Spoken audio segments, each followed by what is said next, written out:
Party ఫిరాయింపులపై రాష్ట్రపతికి ఫిర్యాదు చేశారు కాంగ్రెస్ నేతలు. బొల్లారం రాష్ట్రపతి నిలయంలో ప్రణబ్ను కలిసిన నేతలు సీఎం కేసీఆర్ స్వయంగా ఫిరాయింపులను ప్రోత్సహిస్తూ సెక్రటేరియట్ లాంటి అధికారిక భవనాల్లో ఇతర పార్టీ నేతలను చేర్చుకుంటున్నారన్నారు.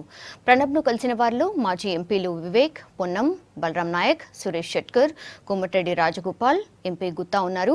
ఈ సందర్భంగా కాంగ్రెస్ సీనియర్ నేత కాకా జీవిత చరిత్ర మేరా సఫర్ పుస్తకాన్ని రాష్ట్రపతికి అందజేశారు మాజీ ఎంపీ వివేక్. తన తండ్రితో ఉన్న అనుబంధాన్ని ప్రణబ్ గుర్తు చేసుకున్నట్టు వివేక్ చెప్పారు. ఎమ్మెల్సీ ఎన్నికల్లో అక్రమాలకు పాల్పడకుండా కేంద్ర బలగాలను రంగంలోకి దింపాలని రాష్ట్రపతిని కోరామన్నారు నేతలు. గౌరవ రాష్ట్రపతి గారిని కలిశాం. రాష్ట్రంలో జరుగుతున్నటువంటి రాజ్యాంగ వ్యతిరేక కార్యక్రమాలు, ఈ ఫిరాయింపుల వల్ల ఎలాంటి అనైతికమైనటువంటి కార్యక్రమాలు జరుగుతూ ఉన్నాయి ఈ రాష్ట్రంలో అనేటువంటి విషయం ఆ దృష్టికి తేవడం జరిగింది. అనైతిక కార్యక్రమాలు, పార్టీ ఫిరాయింపుల ప్రోత్సాహం, ఒక శాఖనే పెట్టి ఆ విధంగా చేస్తున్నటువంటి పరిస్థితి తెలంగాణ నూతన రాష్ట్రంలో జరుగుతున్నది. దీనికి ఆద్యులు గౌరవ ముఖ్యమంత్రి కేసీఆర్ గారే. దీని మీద చీఫ్ ఎలక్షన్ కమిషన్ కూడా వారి యొక్క అడ్వైజ్ను జాగ్రత్తగా ఎన్నికలు నడిపేదానికి ఇప్పటికే మేము ఇచ్చున్నాం.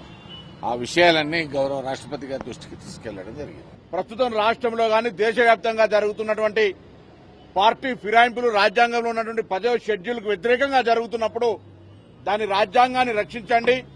పార్టీ ఫిరాయింపులను నైతికతను రాజకీయ పార్టీలు తీసుకోవాల్సినటువంటి విధి విధానాలకు సంబంధించి రాష్ట్రపతిగా లేదా ఈ ప్రజాస్వామ్య భారత రాజ్యాంగ రక్షకులుగా ఈ పార్టీలందరికీ కూడా ఒక నైతికతను ఒకసారి గుర్తు చేయమని సందర్భంగా విజ్ఞప్తి చేసినాం.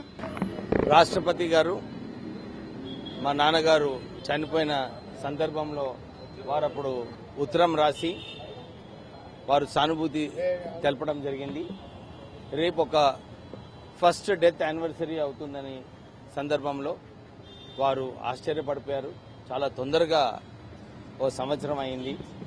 వారికి నేను ఈరోజు మా నాన్నగారి పుస్తకం ఏదైతే మేరా సఫర్ పుస్తకం తెలుగులో ఉందో అది ఒక కాపీ రాష్ట్రపతి గారికి ఇవ్వడం జరిగింది. వారు కూడా మా నాన్నగారితో మంత్రి వర్గంలో ఇద్దరు కలిసి కూడా పనిచేసుకున్న విషయము వారి మళ్ళీ ఒకసారి గుర్తు చేశారు.